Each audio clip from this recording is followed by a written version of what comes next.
অনেক রকম তো আমরা মিষ্টি খেয়েছি, কিন্তু এরকম নরম তুলতুলে মিষ্টি কিন্তু আমাদের কমই হয়েছে।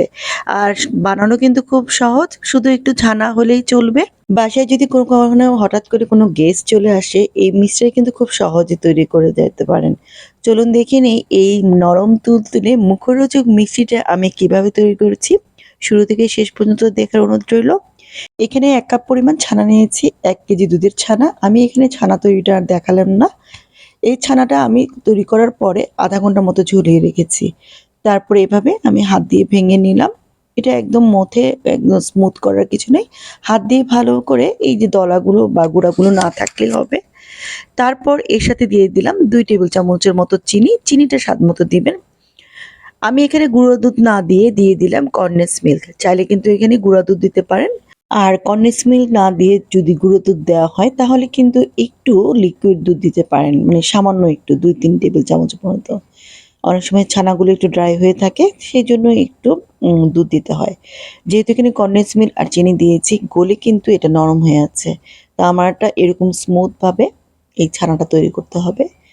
এরপর একটা পাত্রের মধ্যে আমি সামান্য একটু ঘি নিয়ে নিয়েছি। অবশ্যই ঘিটা দিয়ে ব্রাশ করে নিতে হবে যে পাত্রটা আমি দিব। ঘি দিয়ে ব্রাশ করার পরে এখানের মধ্যে যে ছানাটা মাত্র তৈরি করলাম কনডেন্স মিল্ক আর চিনি দিয়ে, সেটা এখন আমি দিয়ে দিলাম। এটা ভালো করে এভাবে মিশিয়ে দিতে হবে। বেশি একটা মোটাও হবে না, আবার পাতলাও হবে না। স্কয়ার সাইজ বা একটু গোল টাইপের যেকোনো পাত্র হলেই চলবে, তবে ওভেন প্রুফ যেন হয়। তো এভাবে করে আমি তৈরি করে নিলাম, এটার মধ্যে রেখে দিলাম। এখন একটা বড় পাত্রের মধ্যে আমি একটু পানি নিয়ে নিব। আর আগে একটা স্ট্যান্ড বসিয়ে দিলাম। আমি এটা ভাপে দিব, যে ছানাটা তৈরি করেছি। পানিটা এমনভাবে দিতে হবে স্ট্যান্ড সমান যেন থাকে পানিটা। তারপর এটা বসিয়ে দিলাম। এরপর একটা ঢাকনা লাগিয়ে দিলাম। ঢাকনা না দিতে পারেন অথবা পুরোটা একটা ওভারঅল একটা ঢাকনা দিতে পারেন। তো ঢাকনা ছিল দেখে, আর অনেক সময় অনেকে ফয়েল পেপারও দিয়ে থাকে। আমি ১৫ মিনিটের জন্য যাতে রেখে দিলাম ভাপে। চুলার আঁচটা মিডিয়ামে থাকবে। আর এদিকে মালাইয়ের জন্য আমি এখানে প্রায় ১ কেজি পরিমাণ গরুর দুধ নিয়েছি। এই গরুর দুধটা ১ কেজি পরিমাণ গরুর দুধটা এটা কমে প্রায় ০.৫ কেজি পরিমাণ নিয়ে আসতে হবে। যখন প্রায় ০.৫ কেজি পর্যায়ে চলে আসছে, এটা কিন্তু ঘন হয়ে গিয়েছে। আমি এটার সাথে কোনো গুঁড়া দুধ দিইনি। তার মধ্যে দিয়ে দিলাম চিনি। এরপর আমি ঠান্ডা করে এটা রেখে দেব মালাইয়ের জন্য।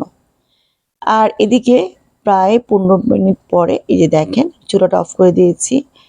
এটা স্বচ্ছভাবে কাঠিটা দিয়ে আমি চেক করেছি। যদি এটা না হয় তাহলে আরও ৫-৭ মিনিট রাখতে পারেন। ১৫ মিনিট পরেই সুন্দরভাবে হয়ে গিয়েছে। তারপর আমি প্রায় ২ ঘন্টার মতো রেখে দিয়েছি। ঠান্ডা হয়ে গিয়েছে এখন, অথবা ফ্রিজে রেখে ঠান্ডা করতে পারেন। এটা যদি আরও বেশিক্ষণ রাখতে পারেন তাহলে আরও ভালো হয়। তবে একদম ঠান্ডা হওয়ার পরে এটা একটু কেটে নেবেন। এই যে এখন আমি কেটে নিচ্ছি। এভাবে বক্স আকারে আমি কেটে নিলাম, চারকোনা শেপ আকারে। তো এভাবে একটু ছুরি বা যেকোনো ধারালো জিনিস দিয়ে দিলেই কিন্তু এটা সুন্দরভাবে উঠে আসছে।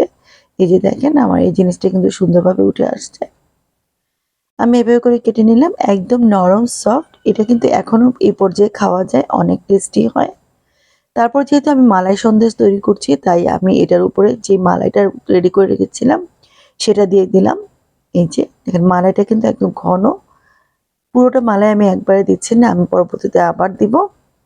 এই মালাইটা দিয়ে চাইলেও সাথে পরিবেশন করতে পারেন, অথবা ফ্রিজে ঠান্ডা করেও খেতে পারেন। উপরে দিয়ে দিলাম একটু বাদাম কুচি, দেখার সৌন্দর্য, খাওয়ার মজাও, খেতেও ভালো লাগে। হয়ে গেল মজাদার একটি সন্দেশ, মিষ্টি মালাই সন্দেশ। খুব সহজেই ঘরে যদি ছানা তৈরি করা থাকে, এটা কিন্তু সহজে তৈরি করে দিতে পারেন। আর এই মিষ্টিটা যত বেশি ঠান্ডা হবে তত বেশি টেস্টি হবে। এটা কিন্তু ছানার মধ্যে আমি সাথেই তৈরি করে দিচ্ছি। এটা যতক্ষণ রাখবেন তত ভিজে এটা আরো ফুলে যায়, আরো টেস্টি হয়। এটার মধ্যে আসলে আমি চিনির পরিমাণ বেশি দেইনি। ছানার সন্দেশ যেহেতু চিনির পরিমাণটা একটু কম দেওয়াই ভালো। আশা করি আজকের রেসিপিটা ভালো লেগেছে। আর আরেকটা ব্যাপার, এই ছানাটা কিন্তু তৈরি করে ২-৩ দিনের মতো আপনারা ফ্রিজে রাখতে পারেন। যখন মিষ্টি খেতে ইচ্ছে করবে তখনই এখান থেকে নিয়ে খেতে পারবেন। এখন আমি আপনাদেরকে অবশ্যই একটা কেটে দেখাচ্ছি, এটা দেখতেই পারবেন এটা কতটা নরম আর সফট হয়েছে। মাত্র অল্প কিছুক্ষণের মধ্যেই দেখতে পাচ্ছেন মালাই খেয়ে এই সন্দেশটা ফুলে গিয়েছে। এটা আসলে অনেক টেস্টি। অনুরোধ করব একবার হলো ঘরে বাসায় এটা বানাবেন। এটা তৈরি করা সহজ। আশা করি আজকের রেসিপিটি ভালো লেগেছে। ভালো লাগে আমার চ্যানেলটা সাবস্ক্রাইব করে রাখার অনুরোধ রইল। আল্লাহ হাফেজ।